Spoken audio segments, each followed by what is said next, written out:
आज आदरणीय लोकनेते राजाराम बापू पाटील आणि आदरणीय जयंत पाटील साहेब यांच्याबद्दल अपशब्द वापरल्याच्या निषेधार्थ खरं तर हा मोर्चा आहे।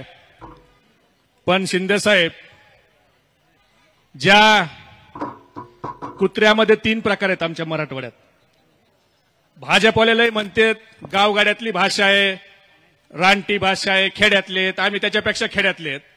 आमच्या बीडाकडे कुत्र्याचे 3 प्रकार आहेत, साधा कुत्रा, पिसाळ्याला कुत्रा आणि खरजुला कुत्रा। तसा हा खरजुला कुत्रा हा जयंत पाटील साहेबांच्या बद्दल आईबद्दल बोलतो।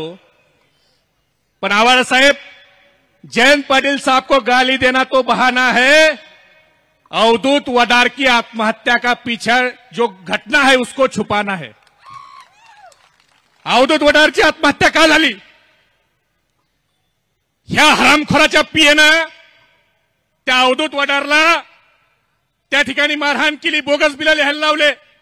कोण तो? याचा पवार नावाचा जिल्हा परिषद सदस्य, त्याने दमदाटी केली आणि त्याच्या पायी त्या अवधूत वडारनं आत्महत्या केली। पाहता येणारा माणूस आहे अमोल दादा, जो पाहता ज्या अवधूत वडारला येत होतं त्या अवधूत वडारचा मृतदेह हा पुलापासून वर 15 फूट सापडलाय। खाली जायला पाहिजे ना मृतदेह, तो खाली सापडला। मग ह्या पवारची आणि त्याचा जो पीए, आम्हाला वाटलं आमच्याकडेच आका आहे। लंके साहेब, आमचं बीडच बदनाम आहे। अरे हे बीडपेक्षा पुढची व्हरायटी ना, आमच्याकडे ना इंजिनियरनी आमदाराला कंटाळून आत्महत्या केली। देवेंद्र फडणवीस, तुम्हाला लाज वाटत नाही का?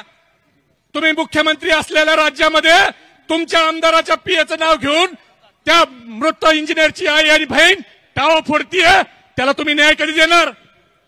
सेम प्रकरण घडलं 2 वर्षापूर्वी, अमोल करांडे झऱ्याचा, त्याची जमीन कुणी हडपली, त्याची जमीन घेतल्यावर त्या अमोल करांडेची त्याचा देखील मृत्यू टोपे साहेब सेम पद्धतीने झाला। तो देखील मृतदेह कुठे सापडला? तो देखील पाण्यामध्ये, त्याच्या बाजूला त्याचा शव सापडला आणि त्यांनी जमीन कुणाला विकली? तर ह्या टोपीचंदला, ह्या खरजुल्या कुत्र्याला विकली। त्याचा चौकशी करणार का नाही तुम्ही? आता उद्या त्या पडळकरवाडीतली आमची पडळकर आजी 85 वर्षाची, तिची जमीन कुणी नावावर करून घेतली।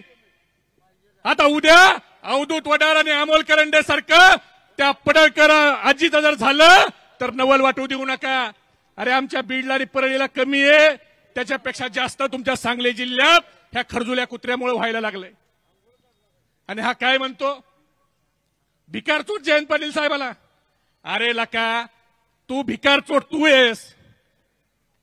हा सारखा सांगतो 2007 पासून मी सफारीत फिरतो।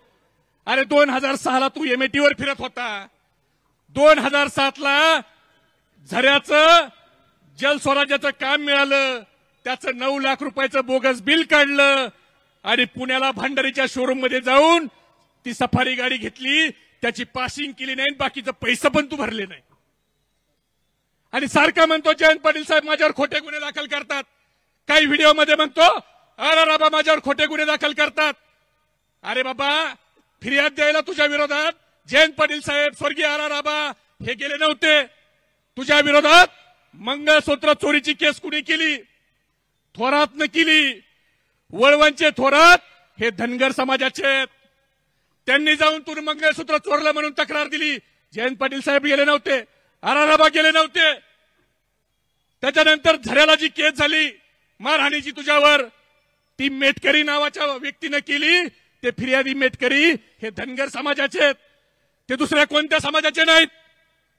जल स्वराज्याचे जर तू काम बोगस केलं, त्याची जी तक्रार कुरुंदवाडीच्या नारायण चौरेंनी केली, ते नारायण चौरे आता तुझ्या सोबत आहेत, ते देखील धनगर समाजाचे आहेत, ते इतर समाजाचे नाहीत। तू काय धनगर समाजाचं नाव घेऊन सारखं हे करतो? तू लोक मारणार, तू जमिनी खाणार आणि तुझ्यावर वय आली की तू समाज पुढे करणार, लोकांना शिव्या देणार। अरे तुझ्यापेक्षा चांगल्या शिव्या आम्हाला देता येतात टोपीचंद। तुला काय वाटतं, तुलाच लय शिव्या देता येतात का? आणि नेबळत तुझे जे बगल बच्चे 2-4 जण पिलावळी पाळलेल्या, त्या लोकांना शहाणपणा शिकवतात. देवेंद्र फडणवीस ही जी वेळ आली ना, तुम्हाला मी एकच गोष्ट सांगतो फडणवीस साहेब, एक कुत्रा असतो, तो कुत्रा एका मालक त्या कुत्र्याच्या गळ्यात साखळी ठेवून एका पुलावर उभा असतो आणि येणारा जाणारा माणूस आला की तो कुत्रासारखा त्या माणसाला भोकायचा आणि त्याचा मालक जरा ती रस्सी सैल करायचा. एकदा झालं, दोनदा झालं, तीनदा झालं, नंतर मात्र सगळे लोक मिळून त्या कुत्र्याला काही करीत नाहीत, त्या कुत्र्याच्या मालकाला चोपून काढतात.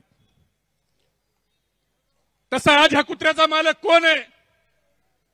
उद्या जर ह्या टोपीच्या आमच्या नेत्यावर बोलला, पवार साहेबांवर बोलला, जयंत पाटील साहेबांवर बोलला, तर आम्ही त्याच्यावर बोलणार नाही. आम्ही देवेंद्र फडणवीस साहेब तुमच्यावर बोलू. देवेंद्र फडणवीस तुमच्यावर आता आम्हाला बोलावं लागेल. आमचा एक आमदार कुणी बोलत नाही. साधे चिल्लर चल्लर सोशल मीडियावरचे पोरं बोलत असतील. एक आमदार, एक खासदार कधी खालच्या पातळीचा बोलला? कधीच बोलला नाही. पण आज तुम्ही जे हे रोपटं लावलंय आणि हा सारखा सांगतो धनगर समाज, धनगर समाज. मित्रांनो, याच्या सोबत प्रत्येक गुन्ह्यात असलेले राजू अर्जुन आज कुठे आहे? त्याच्या सोबत आहेत का? बंडू काथोरे आज याच्या सोबत आहेत का? राजू जानकर इथंच आहेत ते. तानाजी यमगर, ह्या तानाजी यमगर कडनं 2009ला यांनी 50 लाख रुपये उधार घेतले, अजून त्यांचे पैसे आणि परत दिले नाही. प्रभाकर पुजारी, किती नावं घ्यायची? ज्या लोकांनी याला राजकारणात धनगर समाजाच्या पोरांनी मोठा केला, त्या सगळ्या पोरा ज्याच्यापासून लांब आहेत. आणि मला याच्याबद्दल हा बोलतो ना काही वाटत नाही शिंदे साहेब, कारण ह्याचे आजोबा यांचं नाव बाबा पडळकर. ते बाबा पडळकर इंग्रजाचे खोत होते आणि ते इंग्रजाचा शेतसारा गोळा करायचे. बरोबर आहे का? बरोबर आहे का जातोले पडळकर वडीवाले? बरोबर आहे का? त्याच्यामुळं झरे परिसरात यांना गद्दार घर म्हणून ओळखलं जातं. आणि हे गद्दार आज खुर्चीवर बसल्यावर चुकीच्या पद्धतीने आदरणीय जयंत पाटील साहेबांवर बोलतायत. मला तू खरजुल्या कुत्र्याला एवढंच सांगायचंय, तू लई खासगी भानगडीत पडू नको. आतापर्यंत मला धैर्यशील बाह्य वाटलं हा 42 वर्षाचा रांडवा आहे, याचं लग्न झालं नाही म्हणून हा साहेबाच्यावर जरा खालच्या पातळीला टीका करतोय. पण अरुणांना मी जरा माहिती घेतली तर या खरजुल्या कुत्र्याला मला सांगणं, हॉटेल सोनी मधला 2012 ते 14चा डाटा आम्हाला काढायला लावू नको. कोल्हापूर मधल्या हॉटेल सोनीचा डाटा, कराड मधल्या महिंद्रा हॉटेलचा डाटा आणि सांगली आणि कोल्हापूर रोडवरल्या पंचरत्नाचा डाटा काढायला लावू नको. तिथं कुणासोबत कुणी कुणाची आरती केली ही सांगायची वेळ आणू नको. आम्ही कुणाच्या खासगी भानगडीत शिरत नाही, पण आमच्या नेत्यावर जर बोललं तर आम्ही कुणाला सोडत पण नाही. आणि लयच खासगी जायला लावलं तर पोखरवाडीत कोणत्या शिक्षकाने काय कारनामे केलेत ते पण सांगायची वेळ आमच्यावर आणू नको. आणि पडळकरवाडीत कोण म्हातारा दारू पिल्यावर काय म्हणतो याची पण व्हिडिओ शूटिंग दाखवायची वेळ आणू नको. लय खासगी शिरायला लावू नको. ते आम्ही पण शिरू शकतो. आणि याचा एक धंदा आहे, राजेंद्र देशमुखांना पहिले शिव्या द्यायचा का नाही? आमदार साहेब, राजेंद्र देशमुखांना हे धनगराच्या विरोधीत म्हणायचे, ह्यांनी वाट लावली आणि 2017ला स्वतःच्या भावाला झेडपीला निवडून आणायला त्यांच्यासोबत तडजोड केली. हा म्हणतो जयंत पाटील साहेब प्रस्थापित. अरे बाबा, तुझी आई सरपंच, तुझा भाऊ झेडपीचा सभापती, तू आमदार, तुला का वाटलं नाही पडळकरवाडीच्या 400 मताच्या गावात दुसरा धनगराला आपण सरपंच करावं, एखाद्या धनगराला जिल्हा परिषदचा मेंबर करावं? तुला तुझ्या घरातच का दिसलं? आणि सारखा म्हणतो जयंत पाटील साहेबांनी कारखाना काढलं, कारखाना. अरे त्यांनी 4 काढले, 5 काढले, तू 10 काढ. तुला कुणी धरलंय? कारखाना काढला म्हणजे नानच फाट्यावर हा देशी विकणं एवढं सोपं आहे का? त्यामुळं बोलणारे वक्ते भरपूर आहेत. मला एवढंच त्याला सांगायचंय की खरजुल्या कुत्रे आणि त्याचे जे काही बगलबच्चे आहेत त्यांना येणाऱ्या काळात त्याच भाषेत उत्तर मिळेल आणि त्याच्या मालकाला देखील मिळेल. धन्यवाद. जय हिंद, जय महाराष्ट्र. धन्यवाद.